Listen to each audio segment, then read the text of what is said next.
Kalau di Undang-Undang Sistem Peradilan Pidana Anak kan itu memang sudah disebutkan ya bahwa ketika ada anak yang menjadi korban, ya jadi kan identitas anak sebagai korban, anak sebagai pelaku, juga kan itu tidak boleh dibuka identitasnya, tidak boleh juga disebutkan nama keluarganya. Nah, artinya ketika ada orang yang mencoba membuka ini, artinya bisa kita tuntut secara pidana.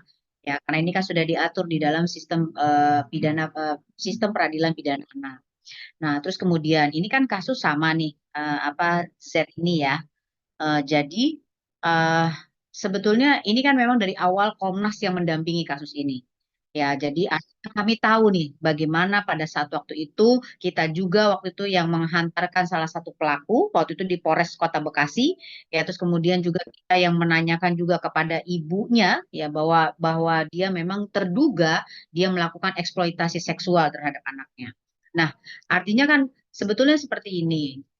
Kalau memangnya dari ibu asuhnya ingin diambil hak asuhnya, ya itu sebenarnya bisa dilakukan. Tapi oleh siapa? Oleh negara dilakukan, ya.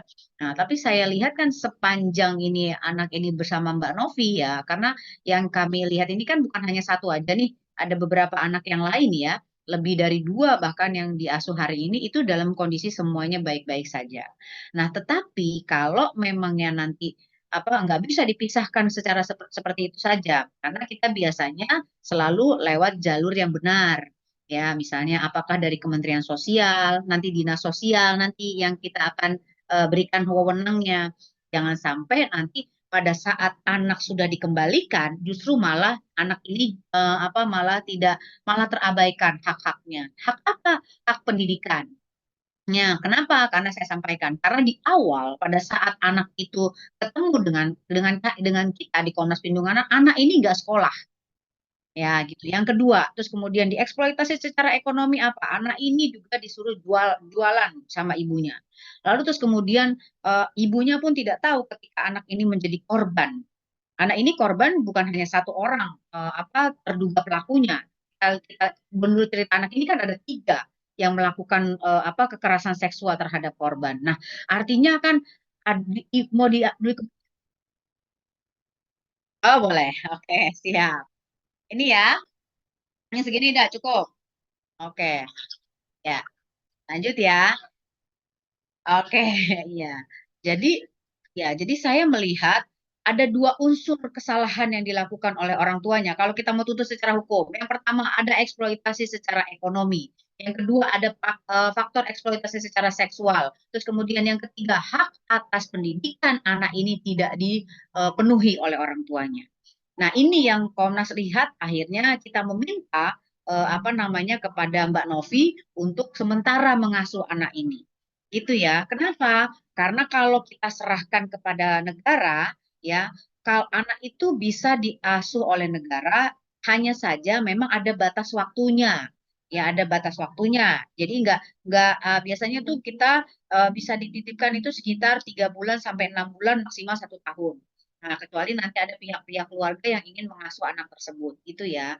Nah, jadi kalau saya lihat selama anak ini ada di Mbak Novi, itu baik ya, baik dari sisi apa? Semua kebutuhan anak itu bukan hanya kebutuhan dari apa namanya materi saja, tapi tadi apa perlindungannya dia dapat. Hari ini anak itu sekolah, ya terus kemudian dari apa namanya asupan makanannya juga baik gitu. Jadi menurut menurut saya ketika ada orang yang ingin melakukan hal seperti ini, harusnya sama-sama kita dukung dan kita berikan support gitu karena kita tahu tidak semua beban negara itu bisa ditanggung oleh negara ya karena beberapa kali ketika Komnas ingin menitipkan anak-anak itu ada beberapa tempat yang memang Bu sudah full Bu sudah tidak cukup nah gitu ya makanya akhirnya kita bekerja sama nih dengan lembaga-lembaga masyarakat atau swadaya masyarakat atau lembaga perorangan atau yayasan yang memang punya kemampuan untuk memberikan apa namanya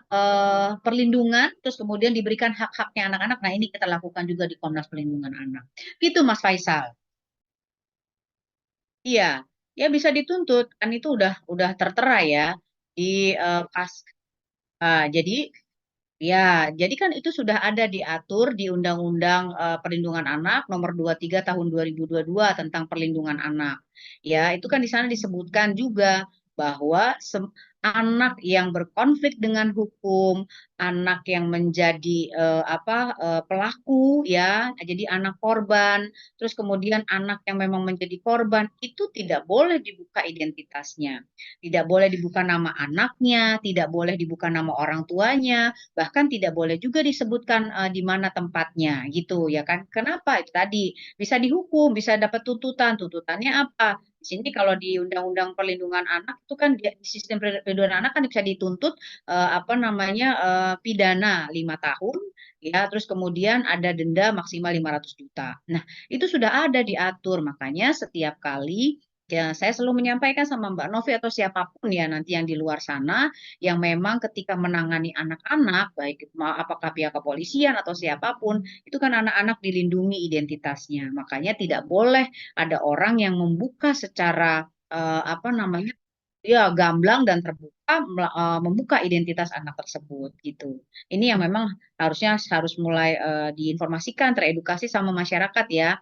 Sama misalnya ada lawyer-lawyer atau siapapun di luar sana yang memang hari ini sedang mendampingi kasus anak-anak, itu memang nggak boleh karena kami pun di Komnas Perlindungan Anak itu tunduk dengan aturan ini. Jadi kalaupun misal anak itu misalnya mau dibawa gitu ya, misalnya dia mau dibawa sebagai saksi korban atau seperti apa. Nah, itu biasanya juga dari pihak pengadilan itu biasanya tidak dibuka secara itu ya vulgar ya.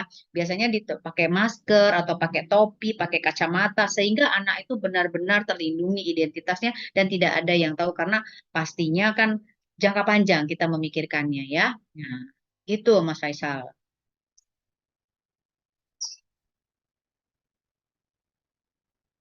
Mm-mm.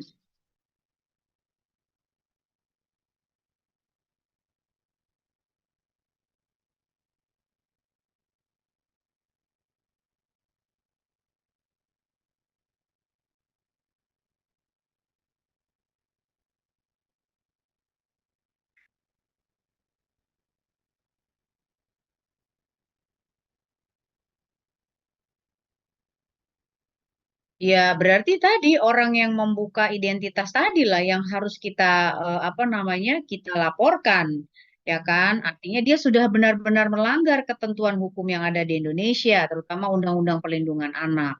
Gitu. Artinya orang yang menyampaikan ini dia tidak pernah berpikir dampak ke depannya nanti seperti apa. Ya, gitu. Jadi dia hanya menyebutkan hari ini itu dampaknya itu sangat luar biasa ya. Mungkin hari ini hanya hanya terlihat karena anak itu masih kecil. Ya, tetapi kan hari ini media sosial ingat rekam jejak digital itu akan susah sekali dihilangkan. Ya, mungkin hari ini sudah di take down, tetapi mungkin sudah ada orang yang menyimpan file itu. Tapi bayangkan ketika nanti anak itu dewasa, bayangkan ketika nanti anak itu akan berumah tangga, bayangkan nanti ketika anak itu sudah memiliki anak lagi. Nah, ini kan yang harus benar-benar dijaga. Ya, ini yang nggak boleh dilakukan oleh siapapun. Jadi, kalau memangnya tadi yang disampaikan terduga tadi memang sudah membuka tadi ya sudah kita bisa nanti kita buat laporan ya bahwa ada yang sudah membuka kasus ini karena kasus ini masih berjalan. Ya, kasus ini belum belum belum ada tahapan penyelidikan lebih lanjut. Artinya kan anak ini masih sebagai korban dan ini tadi ketika anak ini menjadi korban tidak boleh ada siapapun yang membuka identitas anak tersebut. Gitu.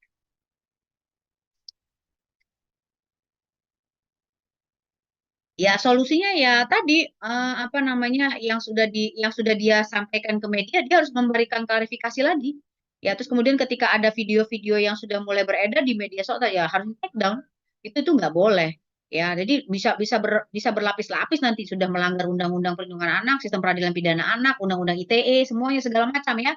Nah, gitu. Itu yang harus disadari betul ketika ada kuasa hukum atau siapapun yang sedang menangani kasus-kasus anak ya baik anak itu sebagai berkonflik dengan hukum, anak sebagai pelaku ya, anak sebagai korban itu tidak boleh dibuka identitasnya.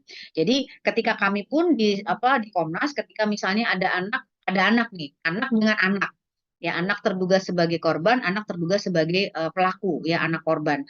Nah, itu juga sama, kita tidak pernah membuka identitas keduanya. Nah, gitu ya. Jadi kami selalu merahasiakan anak tersebut. Kenapa? Karena tadi ya kita ada di undang-undang yang sudah diatur sedemikian rupa sehingga rahasia ataupun identitas anak ini tetap terjaga dan tetap kita bisa berikan perlindungan karena dampaknya sangat luar biasa di masa yang akan datang nanti.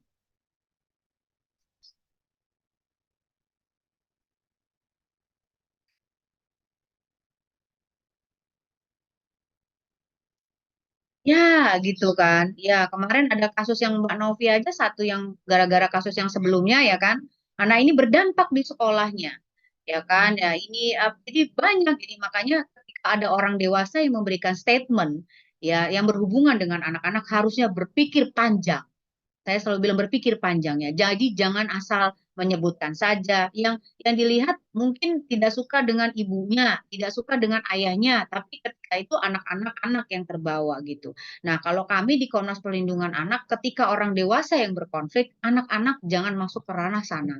Kalaupun memang harus dibuka identitas anak, itu identitasnya harus dirahasiakan gitu. Jadi namanya disamarkan, terus kemudian usianya juga, terus kemudian nama orang tuanya juga disamarkan, lalu alamat tempat tinggalnya juga disamarkan. Nah, itu semuanya memang harus apa namanya kita sama-sama memberikan perlindungan kepada semua ya masyarakat ya.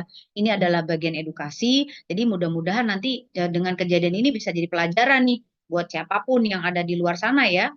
Ketika memang sedang menangani kasus anak, karena itu sudah diatur, sudah ada di Perpres juga disebutkan, tidak boleh ada siapapun yang membuka identitas anak-anak ketika sedang berkonflik dengan hukum. Itu Mas Faisal. Oke, siap. Sama-sama Mas Faisal.